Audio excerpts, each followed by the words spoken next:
ನಮಸ್ಕಾರ, ವನಶ್ರೀ ಚಾನಲ್ಗೆ ಸ್ವಾಗತ. ಹೊಸ ವಿಡಿಯೋ ತಂದಾಯಿತು, ಬನ್ನಿ. ಇವತ್ತು ಮುದ್ದು ಸೊಸೆ ಸೀರಿಯಲ್ಲು ಹೇಗೆ ಮೂವ್ ಆಗ್ತಿದೆ, ಏನು ಸ್ಟೋರಿ ನೋಡೋಣ. ಅದಕ್ಕಿಂತ ಮುಂಚೆ ನನ್ನ ವಿಡಿಯೋಕ್ಕೆ ಸಬ್ಸ್ಕ್ರೈಬ್ ಮಾಡಿಲ್ಲ ಅಂದರೆ ದಯವಿಟ್ಟು ಸಬ್ಸ್ಕ್ರೈಬ್ ಮಾಡ್ಕೊಳ್ಳಿ, ಹಾಗೆ ಒಂದು ಲೈಕ್ ಕೊಡಿ. ಇವತ್ತು ಅವಳಿಗೆ ವಿದ್ಯಂಗೆ ಎಕ್ಸಾಮ್ ಇದೆ, ಹಾಗಾಗಿ ಎಕ್ಸಾಮ್ ಬರೆಯೋಕ್ಕೆ ಹೋಗಬೇಕು ಅವಳು MBBSಗೆ. ಅದಕ್ಕೋಸ್ಕರ ಅವಳಿಗೆ ಕಾಲಿಗೆ ಏಟಾಗಿರೋದ್ರಿಂದ ಭದ್ರನೇ ಕರ್ಕೊಂಡು ಹೋಗಬೇಕು. ಆದರೆ ಅವಳಿಗೆ ಸ್ಯಾರಿ ಉಡೋಕ್ಕಾಗಲ್ಲ, ಮತ್ತು ಸ್ನಾನ ಮಾಡೋಕ್ಕಾಗಲ್ಲ, ಮತ್ತು ಎದ್ದು ನಿಂತ್ಕೊಳ್ಳೋಕ್ಕಾಗಲ್ಲ. ಡಾಕ್ಟ್ರು 4 ವಾರ ಕಂಡೀಷನ್ನಾಗಿ ನೆಲಕ್ಕೆ ಕಾಲು ಊರಬಾರ್ದು ಅಂತ ಹೇಳಿದ್ದಾರೆ. ಹಾಗಾಗಿ ಅಜ್ಜಿ ಬೇರೆ ಯಾರನ್ನೂ ಹೋಗೋಕ್ಕೆ ಅಲ್ಲಿಗೆ ಬಿಡ್ತಾ ಇಲ್ಲ. ಈಗ ಭದ್ರನೇ ಎಲ್ಲ ನೋಡ್ಕೋಬೇಕಾಗಿದೆ. ಇವತ್ತು ಎಕ್ಸಾಮಿಗೆ ಹೊರಡಲೇಬೇಕು, ಬೇಗ ರೆಡಿಯಾಗಿ ಕರ್ಕೊಂಡು ಬಾ ಅಂತ ಹೇಳ್ತಿದ್ದಾರೆ. ಆದರೆ ಭದ್ರ ಇನ್ನೂ ರೆಡಿ ಮಾಡೋಕ್ಕೆ ಆಗಿಲ್ಲ. ಈಗ ಅವನೇ ಕೊನೆಗೆ ಯಾರೂ ಸಿಕ್ಕಿಲ್ಲ ಅಂಥೇಳಿ ಸೀರೆ ನಾನೇ ಉಡಿಸ್ತೀನಿ ಅಂತ ಹೇಳ್ತಾನೆ. ವಿದ್ಯಾ ಆಯಿತು ಅಂತಾಳೆ. ಅವನೇ ನರಿಗೆ ಹಿಡ್ದು ಅವನೇ ಸೀರೆ ಉಡಿಸಿ ಅವನೇ ರೆಡಿ ಮಾಡಿ ಕರ್ಕೊಂಡು ಬರ್ತಾನೆ. ಬಂದುಬಿಟ್ಟು ಆಚೆ ಎತ್ಕೊಂಡು ಬರ್ತಾನೆ.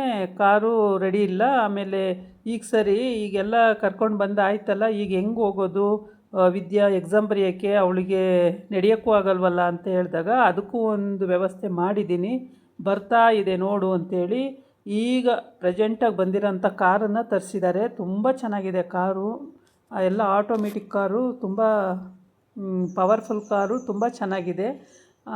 ಈ ಕಾರಲ್ಲಿ ಶಿವರಾಮೇಗೌಡ, ವಿದ್ಯನ್, ಭದ್ರ ಮತ್ತು ಮೀಡಿಯಾದವರಿಬ್ಬರು ಇಷ್ಟು ಜನ ಹೋಗ್ಬೋದು, ಮತ್ತು ಡ್ರೈವರು ಅಷ್ಟು ಜನ ಹೋಗ್ಬೋದು. ತುಂಬ ಚೆನ್ನಾಗಿದೆ ಕಾರು, ಎಲ್ಲ ಅದರಲ್ಲಿ ಬೇಕಾದಂಥದ್ದೆಲ್ಲ ಸ್ಪೆಷಾಲಿಟಿ ಇದೆ. ತುಂಬ ಚೆನ್ನಾಗಿದೆ ಕಾರು, ನೋಡೋದಕ್ಕೆ ಸೂಪರು. ಅಂದ್ರಲ್ಲೇ ಕೂತಂಗೆ ಬಿಡಿ, ಅಷ್ಟು ಸೀಟು ಕಂಫರ್ಟಬಲ್ ಆಗಿದೆ. ನಮಗೆ ಹೆಂಗೆ ಬೇಕು ಹಂಗೆಲ್ಲ ಸೀಟನ್ನು ಮಲ್ಕೊಂಡಾರು ಹೋಗ್ಬೋದು, ಕೂತ್ಕೊಂಡಾರು ಹೋಗ್ಬೋದು, ಆ ರೀತಿ ಹೇಗೆ ಬೇಕು ಹಾಗೆ ಹೋಗ್ಬೋದು. ನಾವು ಫುಡ್ಡು ಎಲ್ಲ ಸ್ಟೋರ್ ಮಾಡಿಕೊಂಡು ಇಟ್ಕೊಂಡು ಕೂಡ ಹೋಗ್ಬೋದು. ಆ ಥರ ಚೆನ್ನಾಗಿದೆ ಕಾರು, ನೋಡೋದಕ್ಕಂತೂ ಸೂಪರು. ಈ ಕಾರ್ನ ತರಿಸಿದ್ದಾರೆ ಅಜ್ಜಿ. ಈ ಕಾರಲ್ಲಿ ವಿದ್ಯೆನ ಕಳಿಸ್ಬೇಕು ಅಂಥೇಳಿ ಈಶ್ವರಿಗೆ ಮತ್ತು ಸಾವಿತ್ರಿಗೆ ಹೊಟ್ಟೆ ಉರಿ. ಏನು ಈ 3 ಅಡಿಗೆ ಇಂಥ ಒಳ್ಳೆ ಕಾರ್ ಬೇರೆ ತರಿಸಿದಾರಲ್ಲ ಅಂತೇಳ್ಬಿಟ್ಟು ಶಿವರಾಮೇಗೌಡ ಏನೂ ಹೇಳಲ್ಲ, ಖುಷಿ ಪಡ್ತಾನೆ. ಓಕೆ ಅಂತೇಳ್ಬಿಟ್ಟು ಆಮೇಲೆ ಶಿವರಾಮು, ನೀನು ಹೋಗೋ ಕಾರಲ್ಲಿ, ಭದ್ರಾ ನೀನು ವಿದ್ಯಾ ಹೋಗಿ ಮತ್ತು ಮೀಡಿಯಾದವರು ಹೋಗಿ, ನಾವು ಇನ್ನೊಂದು ಕಾರಲ್ಲಿ ಬರ್ತೀವಿ ಅಂತ ಅಜ್ಜಿ ಹೇಳುತ್ತೆ. ಆಯಿತು ಅಂತೇಳಿ ಭದ್ರಾ ತಗೊಂಡೋಗಿ ಕೂರ್ಸೋಕ್ಕೆ, ಕಾರಿಗೆ ಕೂರ್ಸೋದು ಹೇಗೆ ಅಂತ ಹೇಳ್ತಾನೆ. ಅಷ್ಟೊತ್ತಿಗೆ ಅಜ್ಜಿ ಹೇಳುತ್ತೆ, ಇಲ್ಲಿವರೆಗೆ ಎತ್ಕೊಂಡು ನಿಂತಿದೆಯಾ, ಈಗ ಹೋಗಿ ಕಾರಿಗೆ ಕೂರ್ಸೋದು ಹೆಂಗೆ ಅಂತ ಹೇಳ್ತೀಯಲ್ಲ, ಹೋಗಿ ಕೂರ್ಸೋಗ್ತಾ ಕರ್ಕೊಂಡೋಗಿ ಅಂತೇಳಿ. ಆಮೇಲೆ ಕರ್ಕೊಂಡೋಗಿ ಕೂರಿಸ್ತಾನೆ. ಆ ಕಡೆಯಿಂದ ಹೋಗೋ ಭದ್ರಾ, ಆ ಕಡೆ ಸೀಟಲ್ಲಿ ಹೋಗಿ ಕೂತ್ಕೊಳ್ಳೋ ಅಂತ ಹೇಳುತ್ತೆ. ಸರಿ ಅಂತೇಳಿ ಹೋಗಿ ಕೂತ್ಕೋತಾನೆ. ಆಮೇಲೆ ಶಿವರಾಮೇಗೌಡನೂ ಕೂತ್ಕೋತಾನೆ. ಕಾರು ಹೊರಡುತ್ತೆ. ಆ ಕಡೆ ಮೀಡಿಯಾದವರು ಕೂತ್ಕೊತಾರೆ, ಕಾರು ಹೊರಡುತ್ತೆ. ಆ ಕಾರು ಹೊರಟ ಮೇಲೆ ಮಧ್ಯ ಅಜ್ಜಿ ಫೋನ್ ಮಾಡಿ, ಭದ್ರಾ ಹಣ್ಣು ಇಟ್ಟಿದ್ದೀನಿ, ಪಾಪ ಸುಸ್ತಾಗ್ಬಿಟ್ಟಿದ್ದಾಳೆ, ಅವಳಿಗೆ ಏನು ತಿನ್ನೋಕ್ಕಾಗಲ್ಲ, ಮಾಡೋಕ್ಕಾಗಲ್ಲ, ಓದಿ ರಾತ್ರಿ ಎಲ್ಲ ಅವಳಿಗೆ ಹಣ್ಣು ಕೊಡು ವಿದ್ಯಂಗೆ, ಆಮೇಲೆ ಜ್ಯೂಸ್ ಕೊಡು ಅಂತ ಎಲ್ಲ ಹೇಳುತ್ತೆ. ಆವಾಗ ಇವನು ಇದು ಬೇರೆ ಅಂದ್ಕೊಂಡು ಇನ್ನೇನು ಮಾಡೋಕ್ಕಾಗಲ್ಲ, ಮೀಡಿಯಾದವ್ರ ಮುಂದೆ ನಗ್ತಾನೆ ಇರಬೇಕಲ್ಲ, ಹಂಗಾಗಿ ನಗ್ತಾನೆ ಕೊಡ್ತಾನೆ. ಇವಳಿಗೆ ಈಶ್ವರಿಗೆ ಸಿಟ್ಟು ಬಂದ್ಬಿಡುತ್ತೆ. 3 ಅಡಿಗೆ ಇಂಥ ಒಳ್ಳೆ ಕಾರು, ಇಂಥ ಒಳ್ಳೆ ಸ್ಪೆಷಲಿಸ್ಟಿ, ಇಂಥ ಎಲ್ಲರೂ ಬೆಲೆ ಕೊಡೋದು, ಇದೆಲ್ಲ ನೋಡಿಬಿಟ್ಟು ಅವಳಿಗೆ ತಡ್ಕೊಳಕ್ಕಾಗ್ತಾಯಿಲ್ಲ. ನನಗೆ ನನ್ನ ಮಗಳಿಗೆ ಇಲ್ಲದ್ದು ಇವಳಿಗೆ ಬಂದಿದೆ ಅಂಥೇಳಿ. ಈ ಕಡೆ ಸಾವಿತ್ರಿ, ನನಗೇ ನನ್ನ ಮಗಳಿಗಿಲ್ಲ, ಇಂಥ ವೈಭವ ಇವಳಿಗೆ ಯಾಕೆ ಅನ್ನೋದು ಇವಳು. ಎಲ್ಲರೂ ಕೊತ್ತ ಅಂತ ಕುದೀತಿದ್ದಾರೆ. ಆದರೆ ವಿದ್ಯಾ ಗಂಡನ ಮೇಲೆ, ಇರಲಿ ಇವತ್ತು ಮಾಡ್ತೀನಿ ಇವರಿಗೆ ಪ್ರತಿಯೊಂದಕ್ಕೂ ಅಂತೇಳ್ಬಿಟ್ಟು ಕೂತ್ಕೊಂಡಿರ್ತಾಳೆ. ಆಮೇಲೆ ಅಜ್ಜಿ ಫೋನ್ ಮಾಡಿದ ತಕ್ಷಣ ಹಣ್ಣು ಕೊಡು ಅಂತ ಹೇಳುತ್ತೆ. ಹಣ್ಣು ಕೊಡ್ತಾನೆ ಬಾಯಿಗೆ. ಬೀಜ ತೆಗೆದೇ ಇಲ್ಲ ನೀವು ಗೌಡ್ರೆ, ಬೀಜ ತೆಗೆದೇ ಇಲ್ಲ ನೀವು ಅಂತಾಳೆ. ಬೀಜ ತೆಗೆದೇ ಇಲ್ಲ ಅಂದಾಗ ಸರಿ ಅಂತೇಳ್ಬಿಟ್ಟು, ಬೀಜ ಉಗಿರಿ, ಕೈಗೆ ಉಗಿ ಅಂತಾನೆ. ಅಯ್ಯೋ ಕೈಗ, ಉಗಿ, ಇನ್ನೇನು ಮಾಡೋಕ್ಕಾಗಲ್ಲ ಅಂತ.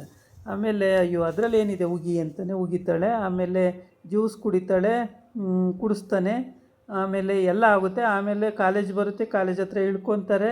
ಅಲ್ಲೂ ಎತ್ಕೊಂಡು ವೀಲ್ ಚೇರಿಗೆ ಕೂರಿಸ್ಕೊಂಡು ಫಸ್ಟು ಎತ್ಕೊಂಡೇ ಕಾಲೇಜ್ ಒಳಗಡೆ ಹೋಗ್ತಾನೆ. ಕ್ಲಾಸ್ ರೂಮಿಗೆ ಹೋಗ್ತಾನೆ. ಅಲ್ಲೆಲ್ಲ ಬಂದಿರ್ತಾರೆ. ಅವಳ ಜೊತೆಗೆ ಒಬ್ಬನ್ನ ಕೂರಿಸ್ಕೋಬೋದು ಅಂತೇಳಿ. ಬೇರೆ ಯಾರೂ ಅಲ್ಲ, ಅವಳು ಗಂಡನೇ ಕೂತ್ಕೋಬೇಕು ಅಂತ ಆಗಿರುತ್ತೆ. ಕೂತಿರ್ತಾನೆ ಎಕ್ಸಾಮ್ ಬರೆಯೋವರೆಗೂ. ಆಮೇಲೆ ಅಜ್ಜಿ ಮತ್ತು ಚಂಪಾ ಮೆಡಿಷನ್ ಎಲ್ಲ ಕೊಟ್ಟು ಎಲ್ಲ ಇದು ಮಾಡಿಬಿಟ್ಟು ಅವ್ರು ಆಚೆ ಹೋಗ್ತಾರೆ. ಆಮೇಲೆ ಮೀಡಿಯಾದವರು ಕಿಟಕಿಯಿಂದ ಶೂಟ್ ಮಾಡ್ಕೊತಾ ಇರ್ತಾರೆ. ವಿದ್ಯಾ ಎಕ್ಸಾಮ್ ಬರಿತಾ ಇರ್ತಾಳೆ. ಕೋಟ್ ಕೊಡ್ತಾರೆ, ಬಿಳಿ ಕೋಟು ಹಾಕ್ಕೊಂಡು ಎಕ್ಸಾಮ್ ಬರಿತಾ ಇರ್ತಾಳೆ. ಎಕ್ಸಾಮ್ ಬರೆದಾದ್ಮೇಲೆ ಪೇಪರ್ ಇಸ್ಕೊಂಡು ಕಳಿಸ್ಬೇಕಾಗುತ್ತೆ.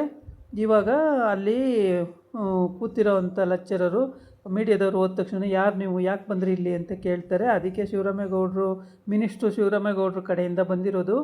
ಅವ್ರ ಸೊಸೆ ಇವತ್ತು ಎಕ್ಸಾಮ್ ಬರೆಯೋಕ್ಕೆ ಬರ್ತಿದ್ದಾರೆ, ಅವ್ರ ಕಾಲಿಗೆ ಪೆಟ್ಟಾಗಿದೆ, ಹಾಗಾಗಿ ಅವ್ರನ್ನ ಕರ್ಕೊಂಡು ಬರ್ತಾಯಿದ್ದಾರೆ, ಅದಕ್ಕೋಸ್ಕರ ನಾವು ಮೀಡಿಯಾದವ್ರು ಬಂದಿದ್ದೀವಿ ಅಂತ ಹೇಳ್ತಾರೆ. ಸರಿ ಅಂತ ಹೇಳ್ಬಿಟ್ಟು ಮೀಡಿಯಾದವ್ರು ಬರ್ತಾರೆ. ಆಮೇಲೆ ಎಲ್ಲ ಮೀಡಿಯಾದವರಿಗೆಲ್ಲ ಪರಿಚಯ ಆಗುತ್ತೆ.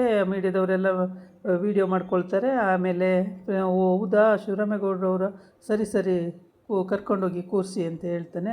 ಆಮೇಲೆ ನಾನು ಇಷ್ಟೊತ್ತು ಇಲ್ಲೇ ಕೂತಿರ್ಬೇಕಾ ಅಜ್ಜಿ ಅಂತ ಕೇಳ್ತಾನೆ ಅಮ್ಮಮ್ಮ ಅಂತ. ಕೂತ್ಕೋಬೇಕು, ಮತ್ತು ಇನ್ಯಾರು ಕೂತ್ಕೋತಾರೆ ಅಂತ. ಆಮೇಲೆ ಸರಿ ಅಂತೇಳ್ಬಿಟ್ಟು ಒಬ್ಬನಿಗೆ ಕೂತ್ಕೊಳ್ಳೋಕ್ಕಲ್ಲ ಅವಕಾಶ ಕೊಡ್ತಾರೆ. ಅವನು ಕೂತ್ಕೊಂಡಿರೋದು, ಇವಳು ಬರೆಯೋದು ಅಷ್ಟಾಗುತ್ತೆ. ಅವರು ಮೀಡಿಯಾದವರೆಲ್ಲ ಅಲ್ಲಿ ಕಿಟಕಿಯಿಂದ ಆಚೆ ವೀಡಿಯೋ ಮಾಡ್ಕೋತಲ್ಲೇ ಇರ್ತಾರೆ. ಹಾಗಾಗಿ ಶಿವರಾಮೇಗೌಡ ಅವರೆಲ್ಲ ಹೊರಗಡೆನೇ ಇರ್ತಾರೆ. ಅಜ್ಜಿ, ಚಂಪಾ, ಆಮೇಲೆ ಮೋನ ಅವರೆಲ್ಲ ಹೊರಗಡೆನೇ ಇರ್ತಾರೆ.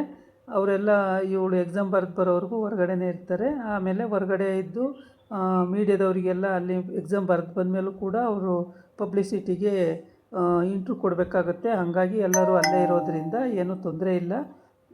ಆರಾಮಾಗಿ ಅವಳು ಎಕ್ಸಾಮ್ ಬರೆಯೋಕ್ಕೆ ಅನುಕೂಲ ಮಾಡಿಕೊಟ್ಟಿದ್ದಾರೆ. ಎಕ್ಸಾಮ್ ಬರೀತಾಳೆ. ರಾತ್ರಿ ಎಲ್ಲ ಓದಿದ್ದಾಳೆ ಕಷ್ಟಪಟ್ಟು. ತಂಗಿ ಮನೆಯಲ್ಲಿದ್ದಾಳೆ, ತಂಗಿನ ಕರ್ಕೊಂಡು ಬಂದಿಲ್ಲ.